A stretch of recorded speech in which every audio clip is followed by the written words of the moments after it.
Welcome to the ASPI panel on cybersecurity.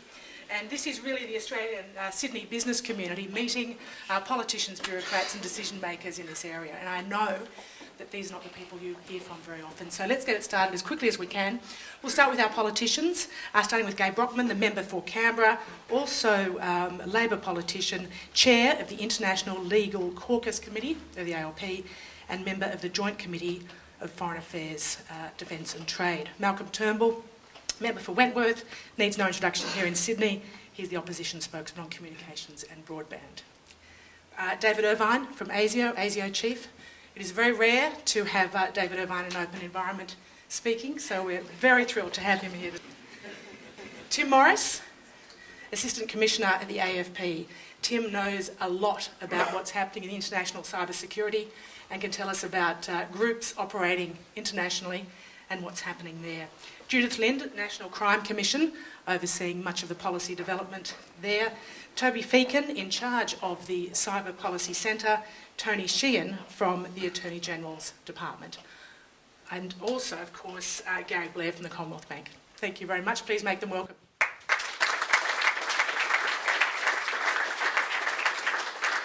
So let's start.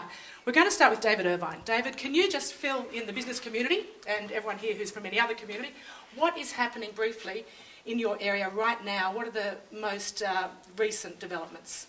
Look, there are two principal forms of threat related to cyber. But the first thing to say is that for us in the business of counter-espionage, counter-sabotage, counter-terrorism and so on, cyber is simply a new vector to deal with, that we have to deal with in terms of old problems. The issues that we are most concerned about from a national security point of view are the protection of national security information that can be extracted by cyber means. And secondly, the whole question of the ability to use cyber increasingly as a method of warfare. The United States had, for 200 years, had three domains of warfare, two, land and sea. They added air 100 and something years ago, and then 40, 50 years ago they added space. Just a couple of years ago they added cyberspace. And one of the issues is that if you can defeat your enemy by cyber means before you ever get to kinetic action, if you can use cyber means to weaken and destroy your opponent's warfighting capacity or your national resilience, then you've got an advantage. And the warfare of the 21st century will focus on those sorts of things. So from a national security point of view, we are very concerned about the theft of information and the potential that cyber warfare has in terms of our overall national security.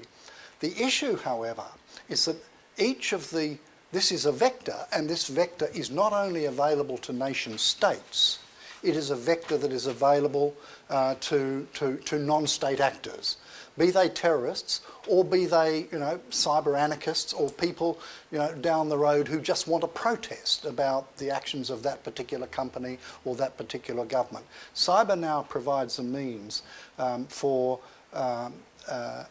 people, states or non-state actors, to interfere with the conduct of normal daily life, normal business, as well as the national security issues. Thanks, David. Gary Blair, can you tell us from your perspective at a bank, what's it costing and what's happening right now in your cyber area? I won't go into cost, but I will actually turn that around. Turn around to perhaps looking at a change in emphasis that we've had. For a start, we have done a major transformation of our systems, and with that we have now positioned ourselves to have, as Michael Howard, our CEO, is fond of talking about, a far more intimate relationship with our customers, back to the future, in fact, where we actually know and understand their needs and wants, and the intimacy of that relationship is something that the customer values. For that to be the case, however, it is about trust and confidence. We need to be able to instill and demonstrate and earn the right to have that intimate relationship. That does mean that we've got to be able to demonstrate to our customers that we keep their data safe, and that we use it in ways that they intended for us to use it, and that we're open and transparent and provide them with the necessary control over their data. So that's our agenda. Within that agenda, we see ourselves changing the way in which we actually spend on security. So some years ago, and we wouldn't have been very different from most other organisations, probably 90% of our spend would have been on prevention, maybe 10% on detection and response. The last time we did a deep dive study, and across 4 categories from predict, prevent, detect, respond, the figure was about 15% on predict, about 35%, down from 90%, on prevent, and about 25 each on detect and respond. We think going forward, the predict element of our spend is going to go a lot higher. In fact, security is now, more than ever before, cyber is about a big data problem and a big data opportunity. And we need to start to leverage it in that context. So our spend on that prediction element is going to go up. It's important in this context too, because we now think more in terms of total resilience within our systems, rather than that hard exterior shell that we had before when we had the 90% on prevent. We're now also recognising that we can't be secure in and of ourselves and not ensure that our partners, our customers particularly, are equally secure. It's pointless us being the most secure bank in the nation if our customers can't benefit from that too. So we have a stakeholder engagement program and an outreach program, an engagement program that we're developing now with our corporate customers, with our small and medium-sized business customers, and we, like most other banks, have had that in place for a long time with our retail customers. But it is about engaging in that story and ensuring that societally we have that the right settings in place. Great. We'll move on to the politicians. We'll start with Gai Brodtman because she's representing the ALP today, so we will go first to her. Gai, rather than the government line, tell us what you think needs to happen now. Well, just before I do that, Kath, I just want to do a plug. I am really happy with the announcements that we made in January this year, particularly on the Cyber Security Centre. I started to get interested in this space when I first got elected 3 years ago. And just wandering around, I'm particularly interested in defence, and just talking to the defence community particularly, it was highlighted to me that we needed to join the dots in this cybersecurity area. We had a lot of activity happening in the military space, a lot of activity happening in the civilian space, but there wasn't sort of much overlap. And also within the military space particularly, you had a lot of siloing. So I'm particularly happy that we've got this new centre going that will be starting later in the year, and that it will join the dots and also incorporate the civilian as well as the military space and the engagement with the private sector. For me, what I'm most interested in from a public policy perspective is what the private sector's doing for itself in this area. I'm particularly interested to find out whether what boards are doing, as to whether they're actually discussing it at board meetings, so what they're doing on the cyber security front. I know that having been on boards myself, when the CIO came in the room, it all started to get into white noise country, and we all started to think about what was happening for dinner. And I just wonder who's actually briefing the board, if it is on the agenda for board meetings, what's actually being discussed, and the frequency at which that's being discussed, and also who's doing the briefing, because I know that the CIOs can quite often get into that sort of that jargonistic language which turns everyone off. And this is a mainstream issue, and it needs to be a front of mind issue for all boards. And an expensive issue too. And it's expensive. Malcolm Turnbull, what's your... Well, I think we've got to go well beyond the issues of data security. You know, bad guys in Shanghai or wherever hacking into our server and stealing our secret stuff, whether it's the design of a new washing machine or the plans for the ASIO building, for example.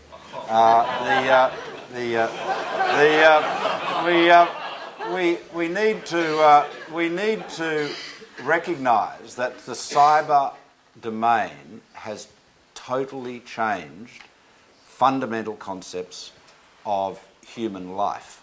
I'm quite serious about this. I'm going to give you this example. Think about this.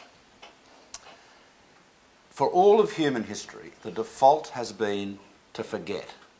we've had to go to great efforts to write things down, carve them in stone, paint them on the walls of caves, great ballads, write them, memorise them, all of that stuff to remember things. Now in the digital domain, where we lead our lives online, and as they say, David, who needs ASIO and the CIA now that we've got Facebook? We lead our lives online. How can anything be deleted? You know, is that email that you sent ever really going to be deleted? Is that picture that your friends put of you on Facebook ever really going to be deleted? What about the picture of you walking, the half a dozen pictures of us walking here from Martin Place railway station on CCTV cameras? Are they ever going to be deleted? Where are they? So the reality is now, the default is that everything is remembered, and it is a fundamental paradigm shift. And there's a lot that's got to be considered of that, because the amount of information, the amount of intelligence, to use a more security type of word, that is available in the public domain has never been as great and never been so enduring. I think in terms of the political aspects of it, I think the debate is often pretty uninformed. It becomes very, for example, there is an ongoing debate about China's role in cyber espionage, and I mean there's clearly a very substantial one, and there's obviously issues about Chinese equipment in networks, but you see very little discussion. I mean, the pages and pages of newsprint that seeks to answer this question, assuming all of the malign intentions that are alleged, assuming all of that, what is the capacity of the equipment concerned to intercept in signals, to divert signals, to monitor conversations or traffic, and above all to do so in an undetected fashion? They're very key issues. We've read thousands and thousands of words about that in the press, but very little discussion, none that I've observed about that. So the debate we need a higher level of awareness, and it needs to become much more focused and I think much better informed. Toby Feakin's been critical of nobody owning the cyber issue in the government, and I think the government's approach to this issue has been somewhat confused and incoherent. I'm not that it's a complex area, but I think in many respects the answer to Toby's question is everybody should own it, because it affects every business, it affects every individual, it affects every department. And it covers so many wide things. It's the issue, the Facebook issues I mentioned. It's your data security, be it you're in business or in government, and it's also sort of boring things like, think of all those industrial control systems, all of the software and systems that control, the traffic lights or control a water treatment plant. We've already had an incident concerning that in Australia. How available, how vulnerable are they? The answer is generally very much so. And so there is a need to get a much higher level of our vulnerabilities, and that can only come from greater awareness and greater discussion, and that's why this centre, I must say, is such a great contribution to that. All right, we will take questions from the floor shortly, but we'll just quickly finish around the panel. And I think people do want to know what is actually happening, what's happening internationally, and what are the police seeing. Tim Morris, AFP Assistant Commissioner in the High Tech Crime Division, please tell us what's happening with international drug syndicates and the crime syndicates. Drug syndicate. Well, I might start with banks, because people still like robbing banks. It goes back to the old John Dillinger and the journalist that asked him outside the movie theatre before he was gunned down, I may add, why do you rob banks? And he said, because that's where the money is. And it was a very accurate answer. And quite frankly, it hasn't changed. It's rather more complex, it's more international, and it's more compartmentalised now. But people are still robbing banks. But criminals are smarter than that, because they're thinking of ways to monetise all this information that's out there on the net. So it could be simple and direct, like robbing a bank. And we recently investigated a group based, I think it was in the Ukraine, and we were able to penetrate and reverse engineer quite a bit about them. And we found there were 8 separate groups who didn't necessarily know each other, that contracted their services maybe in the same country, maybe not, that came together to give the effect of an attack on a series of banks right across the United States, Europe, including Australia, and the losses were substantial, in the vicinity, I think, of about $30 million. But if nothing had been done, if industry had not collaborated, the potential losses were nearer to $700 million. So that's serious money in anyone's definition, and probably highlights how serious the issue confronting us is. A lot of this is coming out of Eastern Europe. It's no secret. I can talk about this openly. Russia, the Ukraine, Romania, the former Soviet states, the expertise resides there, and the reach is truly global. Probably the second most significant issue we're also facing is the evolution of the Darknet. These are places that we have trouble going, that other government agencies have trouble going, but criminals and all sorts of groups, terrorists, issue-motivated groups, can operate quite freely and with impunity. So a lot of their traditional activities that they were involved in, whether it be money laundering, communicating with each other, organising, is now done sometimes quite out of reach of law enforcement and intelligence services. And this is the reality. Someone said to me the other day, there was the tragedy, I think, here in Sydney with the young chap Henry Kwan who had purchased drugs over the internet, and someone said to me, why don't you just shut down Silk Road, which is probably the most notorious of those nets. It is impossible. Even if we were able to locate the server and where it was and disable it, the map is out there, the plans are out there. Anyone can start a darknet like that probably within 24 hours. So we've got some serious challenges that I think can only be solved with a very close collaboration with private enterprise. So Tim, have you been able to actually put people behind bars? Yes, over in Romania, we got our Romanian colleagues to round up the syndicate there, which is quite unusual. Not for Romania, but in complex international global cybercrime investigations. This is in Australia, what's the latest? Well, that's the significant part. There were no criminals in Australia. They didn't need to have them. Judith Lind with the National Crime Commission. You've been looking at a lot of areas, including extortion and others. Can you tell us a couple of the areas that the National Crime Commission's been looking at? Sure, I might just clarify, it's actually Australian Crime Commission. And I did want to table the apologies of my boss, John Lawler, who was on the blurb and was expected to attend and has been unable to do so at short notice. For those in the audience who are not familiar with the Australian Crime Commission, we're Australia's National Criminal Intelligence Agency. We work nationally. We have a board of management, including the Commissioner of the AFP, Mr Irvine, the head of ASIC, the head of the Tax Office, and all the police commissioners of state and territory, as well as the head of customs. So in our role of going about gathering criminal intelligence, that the lens through which we view things is in relation to the activities of serious and organised crime, and what we're seeing in terms of criminality in cyberspace. It's completely consistent with what Tim has just reported. The emergence of the so-called darknet sites and the virtual illicit markets for goods and services is an emerging area of threat, which we're monitoring very carefully.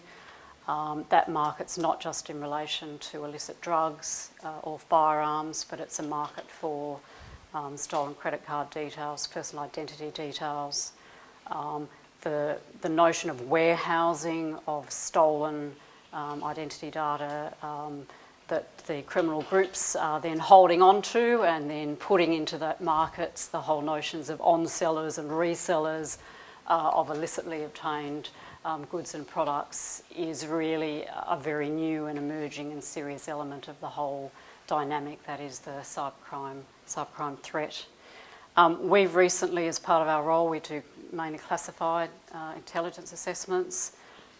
We did one in 2011 and updated that earlier this year, and those findings were fed in to the policymakers in relation to the National Cybercrime Response Plan. And we've recently, just early this week, released a document that we produced, which is an unclassified assessment of organised crime and its impact in Australia. It's got a good section there about how we see the cyber threat emerging.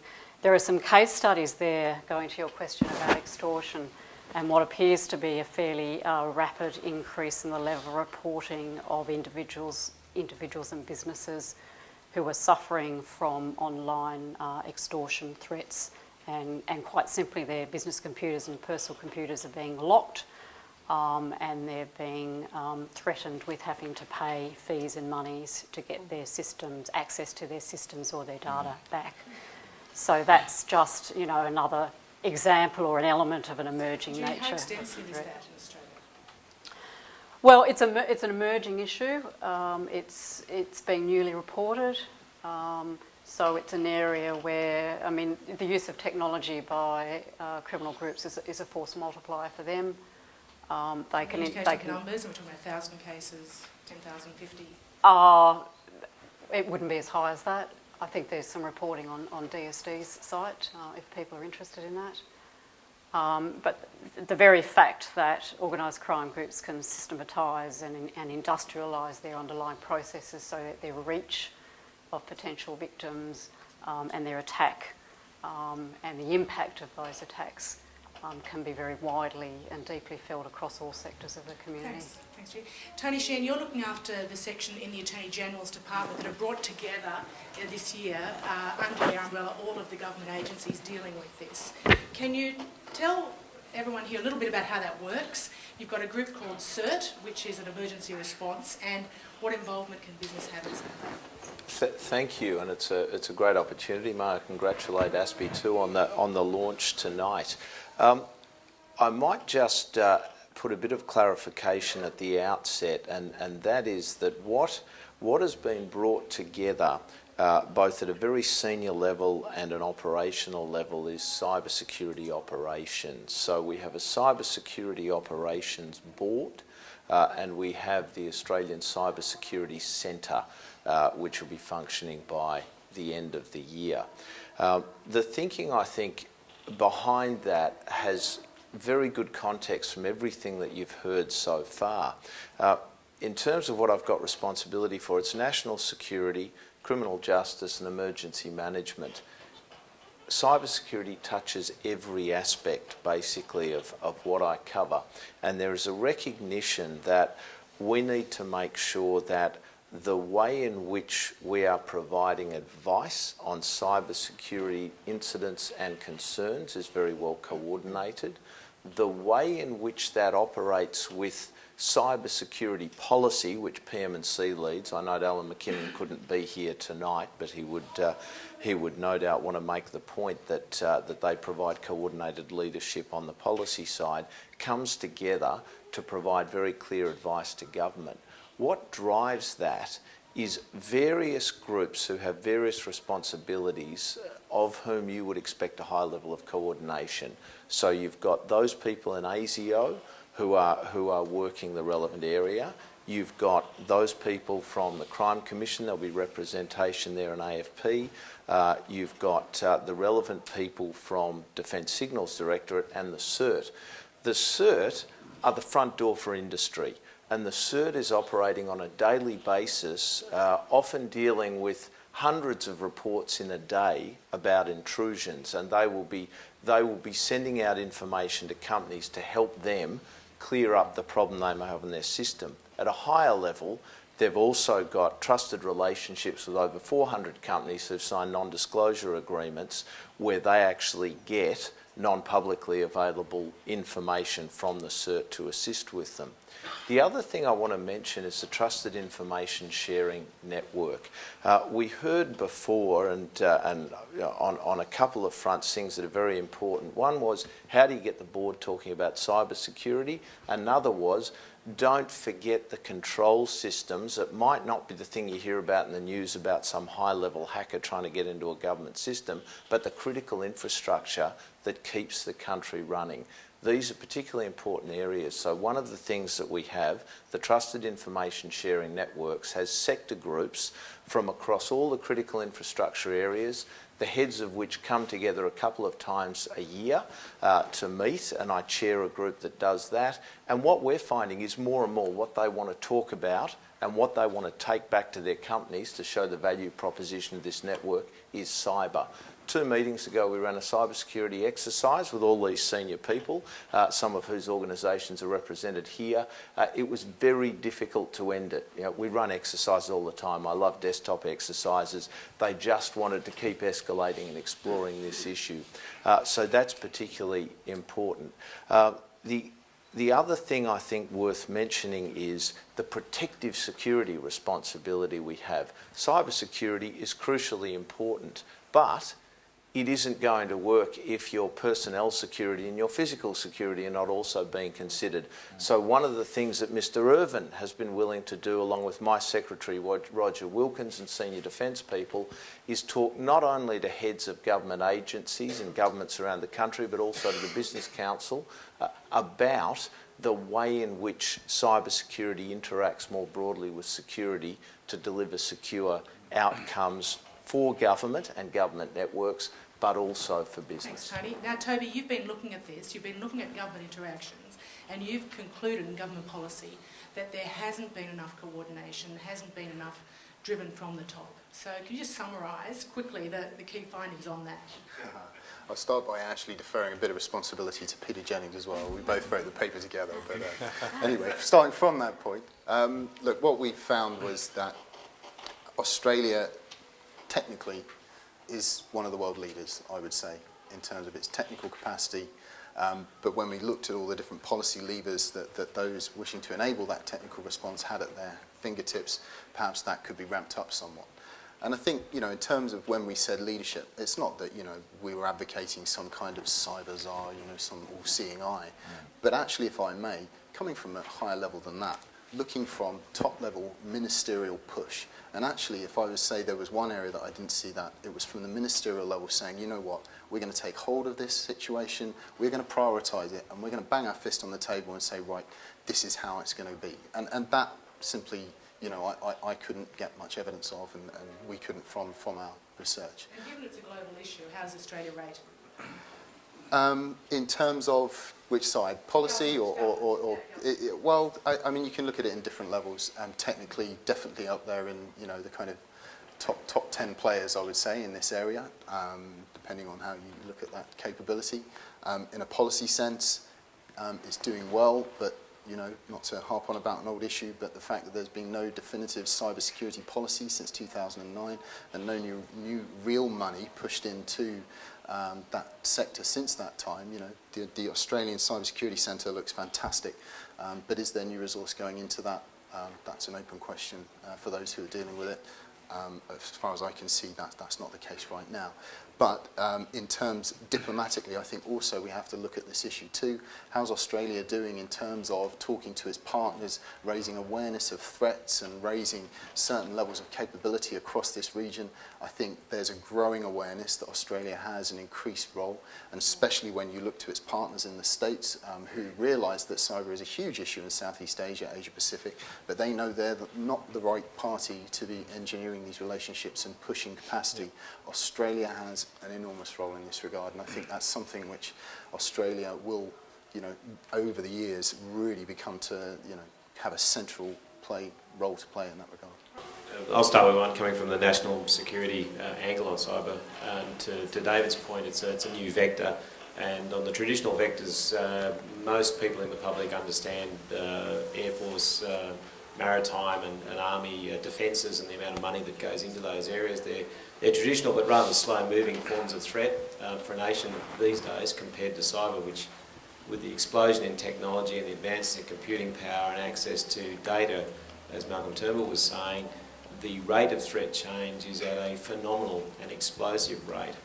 Our investment in the countermeasures, taking a sort of a defensive stance, our investment in those countermeasures, and probably a bit to Toby's point, seems to be a very slow start, whereas the cyber race has been running at extremely high speed and is accelerating. is there an investment sort of catch-up process that we need to make quite rapidly? And of course, it's not just about money; it's about people and intelligence and the ability to harness those energies to do the right things. I guess my question is: do we see in the near term, very near term, a rapid growth in budget allocation to this area of technology advancement and the sort of defensive measures we might take as a nation against it? Look, I think the first thing to say is that governments don't wake up on Monday and say we've got a cyber problem, we'll solve it on Tuesday. The government's consolidated cyber response has been moving forward over the last 4 years. The setting up of CERT Australia, 2009, 10, whenever it was, the establishment of the Cyber Security Operations Centre in DSD, quite an expansion of resources within ASIO devoted to cyber security issues, and so on. Then most recently, this year, the government has said, right, the next step, we've got all of those sort of things working, the next step is to put them all together, and they're going to be physically co-located in a magnificent new building in Canberra, I might add.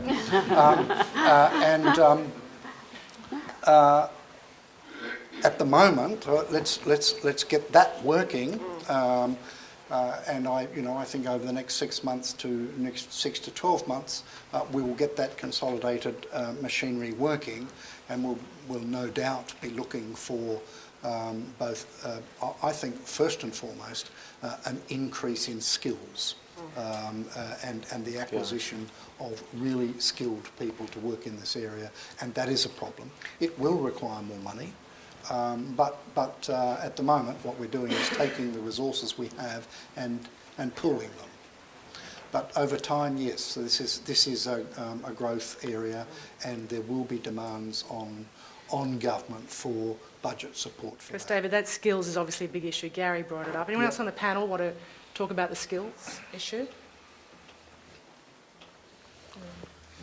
I'd agree with that. I mean, this is a particularly important issue. What we're talking about today is something that everybody has to be aware of and everybody's got to be contributing to, and it is an area, I think, where the speed of development in terms of the digital economy and its importance to us is well understood. That's why we're here, because of the value of it, and the way in which we've looked at things like protective security policy has tried to keep pace with that to ensure that we're technology neutral. But having enough people who have all the skills that we need, whether you're in government or industry, is going to be an ongoing challenge, I think, and Gary outlined it very well at the outset. Now, I've got a question at the back. So there were several questions around the Australian relevance of cyber, and the AFP responded that this is not necessarily a local problem, it's really a problem of the world, of the World Wide Web. So to that point, in the leadership of Australia, Toby, around cyber readiness, what do you think the opportunity around our chairmanship of G20 coming up is in that space? And can we just get everyone to say who they are and where they're from? My name's Glenn Welby, I'm the Manager of Security at Cisco in ANZ. Around G20, okay, well, no doubt that does present an enormous opportunity if Australia wants to, show how much further it now prioritises this issue. To bring it up amongst such, a level of leadership does show an extreme ramping up of priority. You'd certainly have to be careful in the way that you discuss that issue. It would have to be framed in terms of the digital economy, I think, rather than, giving it a hardened security edge. But there's no doubting an element of that could be played into it.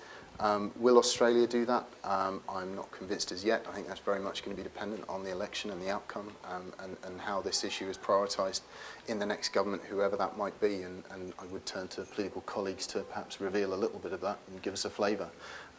Please do. Malcolm, you go first. Well, the answer is these issues are absolutely ones that should be on the agenda at the G20. And it's not just cyber security, but there are a number of other cyber sphere issues that are coming to the top of the agenda. the erosion of the tax base by big internet firms being able quite lawfully to manage their affairs in a way such that they pay very little tax in jurisdictions where they're nonetheless doing a great deal of business. And you've read a lot about that. It's becoming a very hot issue, particularly in Europe. I think there is the world has changed. I've talked about forgetting and deleting and so forth earlier, but the platform of all of our interaction, be it lawful, fiscal, or indeed criminal, or military, has moved to this additional plane, and that all has to be addressed legally. I mean, if you look at the China issue, I don't want to be the only person that mentions China tonight, but it is the kind of the panda in the room that no one's talking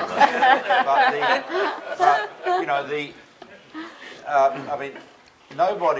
Nobody suggests that China is alone in engaging in cyber espionage. Okay, the case against the criticism of China that is made is that it does so on a massively industrial scale, bigger than anyone else. The Chinese, no doubt, would point to the Americans and say, well, they're just as big, if not bigger than us. But also, and I think this is a difficult to contest point, that they do so in a coordinated manner that seeks out commercial and industrial and technical information of a kind that NSA, DSD type agencies in other countries would not interest themselves in.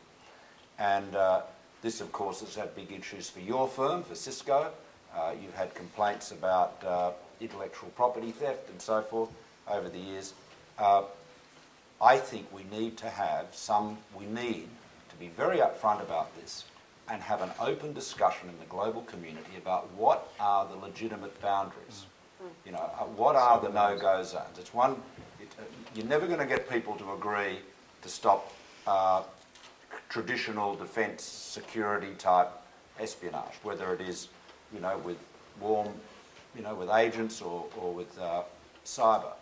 But the idea that a state would be or states would be sponsoring or allowing to occur within their territory, intellectual property theft, which is just theft on a massive scale, is a big issue. But of course, it's not just, at the level of stealing the design for the latest, Cisco router. It is also the fact, how many, I'm told that more copies, I guess is the right term, of episodes of Game of Thrones was illegally downloaded in Sydney than in any other city in the world. Which just shows the enduring affection we have for our convict heritage. Thanks, Mark. Okay. Yes, it should definitely be discussed at those multilateral economic fora as well as the multilateral defence fora. And I think that it also naturally should be part of the bilateral discussions between the relevant countries. But I think that in terms of, you asked about leadership and political leadership on it. I mean, yes, definitely in that international sphere it needs to be had. But I do believe that we as politicians, we as political leaders in this country should also be becoming more aware of what it actually means, because I think that the debate, so in many circles, focuses on this cyber safety, cyber bullying, the credit card being ripped off, the ATM being ripped off, those sorts of elements, those more domestic elements, those day-to-day elements. And that's great, but it is getting, I think Malcolm touched on this, in the fact that this notion of cybersecurity is getting a bit more muddied and muddled and confused as to what it actually means. And so I think that we as a community need to become clearer. We need to communicate more clearly about what is cybersecurity versus cyberbullying versus cyber safety. But also, as political leaders, we also need to become more aware of the differences between these arenas. And I think we particularly need to be aware of what's actually happening in the cybersecurity space, not just from a national security perspective, but most importantly for the economics. I mean, our economic future relies, and Gary mentioned this before, it relies on having an economy that is functioning effectively, safely, securely, and that people can trust. It relies on an infrastructure and an IT environment that can be trusted. That's the central underpinning.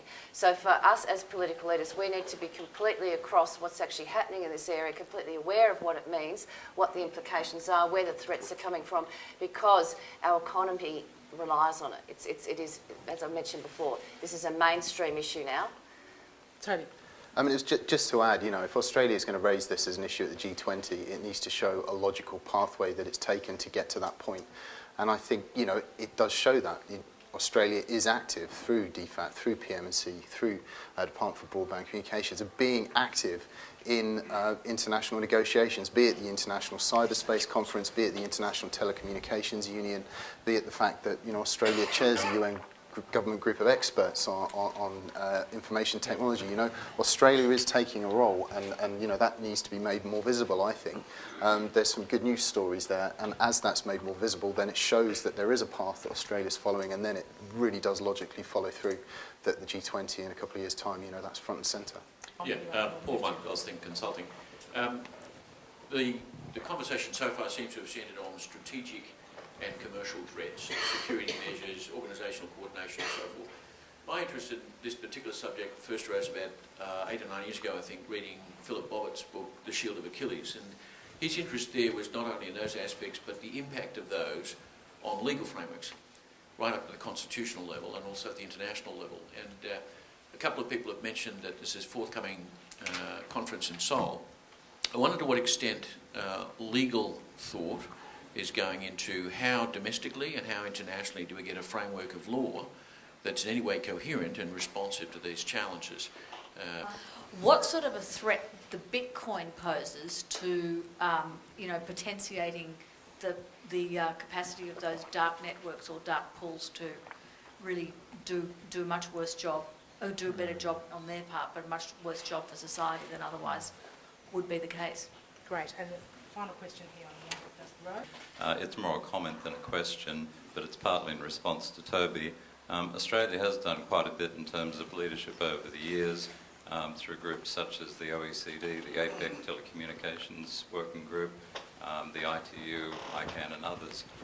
One of the problems we encounter, though, is that there is no single obvious multilateral group with whom to deal when you're confronting these issues. There are probably at least a half a dozen that have at least some legitimate interest in this space, but there's no single place that Australia can go to exercise the sort of leadership that is being called for. The other thing I'll just quickly say is that we also have a history of capacity building in our region. We've actually used ADAB funding in the past to help build things like certs in some of the ASEAN countries. We've helped to develop legal frameworks in some of the Asia-Pacific countries. It's low-key, it doesn't cost very much, but it is quite important. Sort of moving from domestic up, I think you heard some elements from Tim of the way in which we approach this through a legal framework domestically, but the best thing I can do to save time is to point you to the plan that was launched in the last 2 days with an Attorney General's forward, which is a plan to combat cybercrime. And that outlines some of the specific things that have been done in the criminal code, in telecommunications legislation, that actually enable the work of the police and others to ensure that we can prosecute. But as Tim has said, this is an extremely difficult area, so moving out from there, we've also acceded to the European Convention on Cybercrime, and that is a particularly important part of the legal framework internationally to allow our police forces to work across countries so that there is an opportunity to prosecute when the activities of these criminals are crossing borders. Then probably, I think if we're heading into the complex esoteric space of international law, there we are engaged through the UN looking at the issue of cyber norms in respect of international law as well. So probably on those 3 levels, but I've probably got a couple of copies of the cybercrime launched paper from 2 days ago if you want to see it. And the other issue about Bitcoin? Lucy's question. Look, I might actually leave Bitcoin. This is an issue of major concern. Obviously, that individuals can use dark nets and currency to try and avoid detection by the police to sell or buy illicit items, and it's a concern obviously in terms of drugs, and it can be a concern in terms of other items as well. But in terms of how it impacts law enforcement, I'd probably leave that to AFP and ACC. In terms of the European Cybercrime Convention, we were actually in pretty good shape in Australia. The laws, it only required some nip and tucks, if you use a legal term, I suppose, for us to accede to the convention in, I think it was February, March this year. So Australia, by global standards, actually has a pretty comprehensive set of laws applicable to cybercrime. The addition to that is our mutual legal assistance frameworks as well, so it gives us another mechanism to talk. And I think there's some elements of the Palermo Treaty on transnational crime as well that are relevant to how we can interact in cyberspace. So a lot of it is probably not legal barriers in the widest sense that would prevent us from being effective. In terms of the Bitcoin issue, well, there's a classic. There's a product invented in another market of which we have no jurisdiction over that impacts on us, that arguably you could write all the laws you like in Australia, but I suspect they would absolutely have no impact or legal effect on people logging in, purchasing bitcoins. I looked it up myself actually a few months ago. How do I buy a bitcoin? Why would you want to? True. But no use going up. It's not that hard. Anyone can do it. Though I did note for the first time ever a US agency had their first seizure of bitcoins the other day. Now I'm still trying to work out how that happened, because I'll be honest, I don't understand how you can seize an intangible like a bitcoin, but we'll work it out. Thank you. Judy. I'm not sure that I've got anything more to add. I mean, Bitcoin and other virtual currencies are an enabler for the illicit markets to operate. So there are means for the financial transactions to be settled. The banks, Gary? Sorry. Thank you. Well, I think Bitcoin at the moment is actually, it's probably a misnomer to call it a currency. I mean, it's a speculative commodity, which is, if you actually looked at it, the way in which it's actually behaved in terms of correlation to a US dollar or any other currency, it really isn't a currency in the true sense of the word. You certainly wouldn't actually take out a home loan in Bitcoin and then have to be exposed to the exchange rate movement. You would never pay it back with that recent increase, although it has come crashing down again, so I guess it depends on when you bought in and you bought out. But it really does mean that you actually need to then look at these kinds of virtual currencies and say, do they really have a place? And I guess the point is that they are not under any government supervision anywhere around the world. It's a supranational currency or commodity, as I say. I think ultimately it will take an international view to actually address how this might actually be contained and controlled. And if there is any value, which I still question whether there is a value in a virtual currency like that, then I think it's through those international negotiations and conversations that will establish that. But the line between a currency and a commodity can be pretty thin, can't it? Well, yes. Is gold a currency or a commodity? It's both. But it's in the sense that it's a store of value. Yes, people true. Exchange with them. But there are very few currencies that actually are as volatile as Bitcoin actually is. And so from that point of view, it acts far more like a commodity, a true tradable commodity than a currency per se. We'll get ready for our next few questions, but quick comments if we could, perhaps 2 minutes, Toby and David. Okay, well, if David got comments on that, perhaps he should do it, because I had a question for Gary. Oh, sorry. I'm keen to know what ASIO thinks about it. I don't have any comments on Bitcoin in the sense that it impacts on our national security issues, although if it is also has the same effect as, say, the unregulated Hawala money exchange system, then we would become very interested. it was a question for Gary, kind of relating back to some of the international dialogues that are currently ongoing, and a question for many members of the private sector who are here present. Just to ask you simply, how do you feel about the kind of state-led approach to negotiating, forms of internet governance, which would have some kind of impact, I guess, on your business and the way that you operate globally? How do you receive those processes, and how do you think you begin to introduce more private sector voices in a constructive way rather than a piecemeal way, as we've seen so far? Good question, Toby, and I guess I can draw on my experience out of Wicked and with Keith and Caroline and Andrew there in the front here, and Vince, who was Humphreys at the back, who was also on that delegation.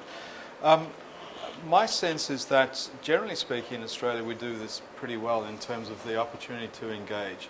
I sense that there are many in the private sector that aren't aware of those opportunities and may not take them up, and that's why I'm very enthusiastic about ASPI leading the preparatory work for Seoul, because I think it is actually now an opportunity to get a broader cross-section of public and private sector input into that process. It was actually apparent at Wicked how some of the other delegations had actually not consulted with their constituents and actually had positions that were quite divergent from what you would have thought their constituents in their countries would have actually preferred. So I think the important thing is for the private sector, more importantly, to actually stand up and be engaged, to actually take the time to engage in this process and not expect that it is something that government alone can do on our behalf. It is actually something that we need to cooperate on. Can I just add to that? I think, Toby, the answer is that Australia, certainly in all the time that I've been involved in foreign affairs and trade policy, in the negotiation of international agreements, trade agreements, law of the sea issues, and so on, has had long experience and a long tradition of working with the interested parties within Australia, the constituents within Australia. So I don't think this is going to be anything new for government.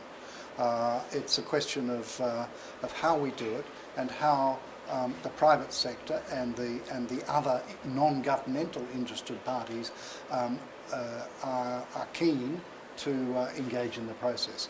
And frankly, I think as time goes by, there'll be more and more keen. Yeah. Hi, John Frewen from Defence. We've mentioned cybercrime, there's been talk of cyber attack, and David Irvine actually mentioned cyber war.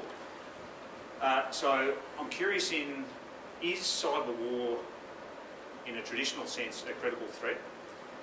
And how might we define in the Australian context where we move from malevolent cyber activity into something that actually requires a more aggressive response, be it cyber or physical? I think, if I may, the very brief answer to that is that cyber warfare techniques have already been employed in warfare by nation states and indeed, as we all know, on the battlefield itself. So I don't think there's any getting away from the fact that the greater our dependence upon the internet, the greater the vulnerabilities that we create, and therefore the greater opportunities there are for an opponent or simply for a malicious non-state actor to exploit those vulnerabilities, and that's what we've got to protect against. Thanks, David, and we'll move over. Yeah, a practical question for really about the panda. Thanks, John. Could you tell us, John Garner? John Garner from Fairfax. So, having spent some time in China, and one of the practical questions is, what do you do? Is there anything you can do?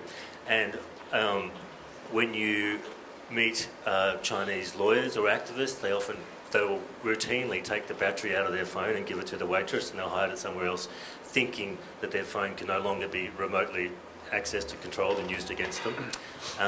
Then I was told... By their own government, is that what you're saying? Indeed. And then I was told by one of your colleagues from another country, well, that's actually no good anymore because they actually put it inside the battery itself and it needs its own power source. And so separating the battery from the phone doesn't necessarily work. And then we've seen some of the Australian ministers leave their phones and laptops outside of China altogether. And this year's iteration was you can take your equipment into China but just don't turn it on. So out of that spectrum, is this all mad, or what should we do? Just hold that, John. We'll come to the next question so we can have a few more comments all at once. Steve Ingram from PwC Cyber. It's clearly something that's moving at a great pace. It's clearly something we have to be involved in, the digital economy, or we slip by the waysides. It's certainly something the boards are aware about. It's in the papers every day. But it's not something a single entity can manage, nor an industry association. It's something that the entire private and public sector together have to work on. And I think to the question before, how do we feel about that? I think the same as any other legislation, it happens. You hope it's not a burden, but it's an enabler of effective business. My question is, what is the ask from the private sector? What do you actually want? People can be involved in delegations, but what can we give you that will actually make a rapid change to our level of vulnerability? All right, so two questions there. David, could we ask you to explain what the latest on China cyber developments are? Look, I'm not going to specifically nominate any one country, but the fact is that there are vulnerabilities in your mobile telephones, in cell phones, and particularly now smartphones. There are infinite ways of exploiting them. In many ways, I'm now saying to people, you actually ration what you put onto your smartphone, such is its vulnerability. Tim, do you have anything to add on the criminal side? The only thing they get from me is a very bad list of 80s songs, I think, on my side. But is there any new technology, any change in that? Look, it's constantly evolving, and like David, I'm not going to pinpoint the particular exploits or vulnerabilities or countries involved, only to say that they're out there. The question on what business can do for politicians or from the bureaucracy, what's more important to you? To get politicians? Yeah, okay, well let's start. Okay, let's start. Gai, we'll open. Well, it would, first up, working closely with the agencies that we've set up and sharing the vulnerabilities. Now, that may be challenging for you. I know that the UK is trialling this health check system, and I know they're just trialling it, and it's on a voluntary basis, and it's on anonymity. But this health check system where you can actually sort of expose. A colleague of mine said that it's big companies exposing their privates, and so you're actually exposing some of your vulnerabilities so that they can then be merged and analysed, and you can assess the trends with government. So it is, I suppose, it is in a way exposing where you are vulnerable, so that we as a nation can fix it. It is sharing. I understand just from the conversations with Tony that government is sharing areas of potential vulnerability with the private sector, and it works both ways. So it is that. But I think most importantly it is making sure that the private sector at all levels, small, medium, large, is having a conversation about this, is establishing the right protections around it, and is very clear about the fact that this is core business. This is absolutely fundamental to business success today. Malcolm. Yeah, I agree with you that it can't be done just by one party and one agency, and I think it's very important to understand that cyber awareness is actually the most important thing, because it's we don't expect the government to look after the burglar alarms in all of our homes or our cars, because we're all aware of those vulnerabilities. So being aware of the vulnerabilities is terrifically important. So awareness is very important, but it's also important to have very frank discussions. That's why I was talking about where the vulnerabilities are. There is a tendency to over-sensationalise this stuff and not focus on where the real vulnerabilities are, and where and then weigh up the balance. And it's one of the easiest. Talk about all the great technology. One of the easiest ways to get malware into a system is to send somebody an attachment with a spoofed email. So if someone down back of the room wanted to send something to me, they might send me an email tonight that appears to be from you. So it was great to see you. Sorry you had to go off to your cyber espionage politics in the pub at the Imperial Hotel in Paddington. No, I'm serious. You should all come. It starts at 7:30. It won't be as rowdy as this. So Stop stealing my got to be prepared. After that shameless plug, we You might should, no, you should come. move on. Someone would send me that, spoofed from you. Here is our recent PwC paper on cyber, and I would in all probability open it, and then away we go. So there's a lot of vulnerabilities that people, all of us, need to be more aware of. And You'd probably open it in December. Tony, very quickly. From possibly. Thanks, Second Mark. Thanks, Mark. Tony. You never open an attachment. I'm going to come back to that last point at the end. I think this is a great question, and at a technical level, yes, it's very valuable to government to know what the issues are and get reports on what is happening in the system so that there's an understanding. It's important for the CERT, it could be important for David as well.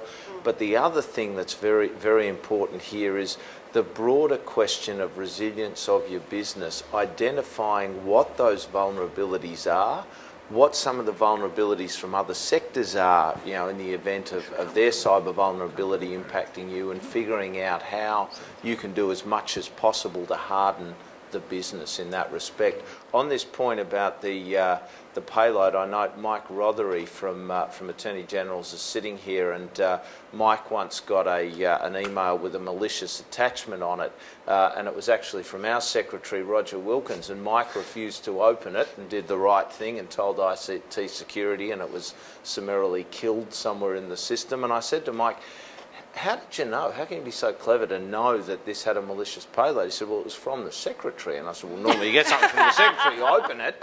And he said, oh, no, I knew it wasn't real. I said, how? He said, it was way too polite. The email.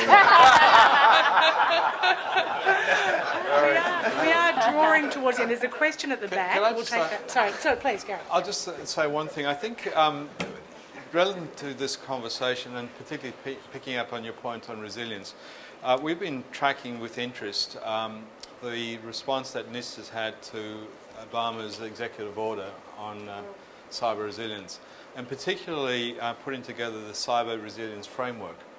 They've held 3 workshops to date, and they've got a 4th one in September. But it is actually a really good framework. It's something that we as a country need to leverage and consider, how we actually consider embracing something like that. It is a basis for the conversation. It is a structure that can be used by large businesses as well as small businesses. They actually do graduate it. They do actually ensure that it is something that can be consumed by all businesses. They have an outreach program out of their last workshop, which was July, where they actually are looking to engage internationally too. So I think that's something that we should be actually looking at, and from a private sector point of view, there's no reason why you wouldn't be actually looking at those frameworks right now yourself. My name's Harley. I work for, I'm the security manager for Harvey Norman, and I'm a career security guy, so just put that all out there. But I do ask the question in terms of from a private citizen's perspective, not just from a consumer's perspective, but a private citizen's perspective. And Malcolm, you sort of touched on it earlier, but in terms of privacy legislation, I want to just query, are we going far enough? Is that the consensus?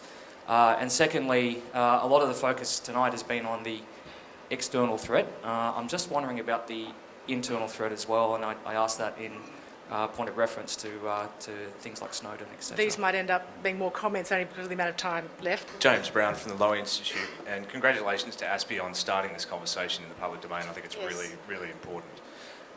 Just wanted to tease out the point that you just touched on then, Gary, cyber resilience. One of the responses to the cyber threat in the military environment has been to go back on technology, to start relearning how to use maps instead of GPS. Is that even possible in the civilian sector? Is it possible to turn your back on technology, or at least think about how you might exist without it? Professor Simon Ray Atkinson, Sydney University. We've heard a lot here which is driving towards fear and ways of control and centralisation. But our great benefit as Australians, I think, has been inclusivity and leadership. And the creation of these networks in terms of network law, the jurisprudential of bringing people together to address this, but also the capacity issue of networks. Now I'm thinking here of resilience in terms of sacrificial networks. Do you think as a panel we actually need to start thinking beyond where we are now towards the network constructs, which I think this country can benefit hugely from? Gai. Just in terms of the privacy issue, I think that, yes, it's something that we need to consider. This is evolving very quickly, as you know, and so we need to be constantly coming back to the notion of privacy and questioning and reassessing the notion of privacy. Just very quickly, I have just recently run a whole series of cyber safety forums for my community, for parents mainly, because a lot's geared towards kids.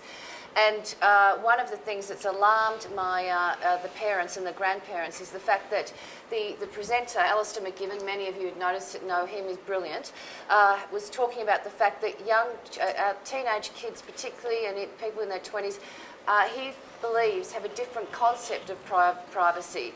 People who are sort of my vintage or a bit older have a far more traditional version, whereas when you've got sort of Facebook, you've got sexting, you've got all sorts of things happening, selfies, naked selfies, all that out there, then he's suggesting that there could be a whole different view on privacy from the younger generation. So I think it does need to be constantly evolving.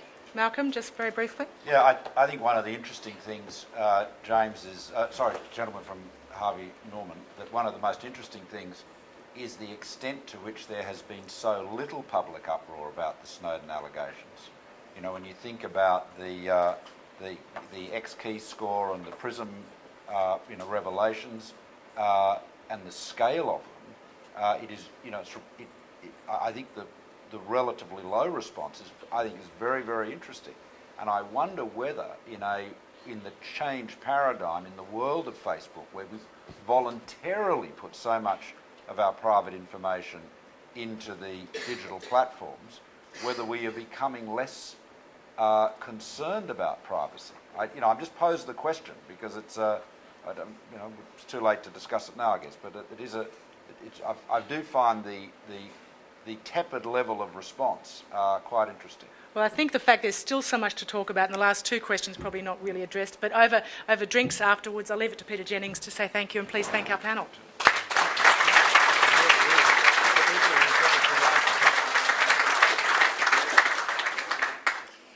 Well, Kath, as always, thanks very much for that very adroit shepherding of the discussion. It really does show that this is a tremendous area, I think, to start a discussion. We probably could have gone on for another hour and a half, if not longer. We've had a extremely high-quality, thoughtful panel. I'm grateful to all of you for coming here, and please now join us for drinks and some canapes. Thank you very much.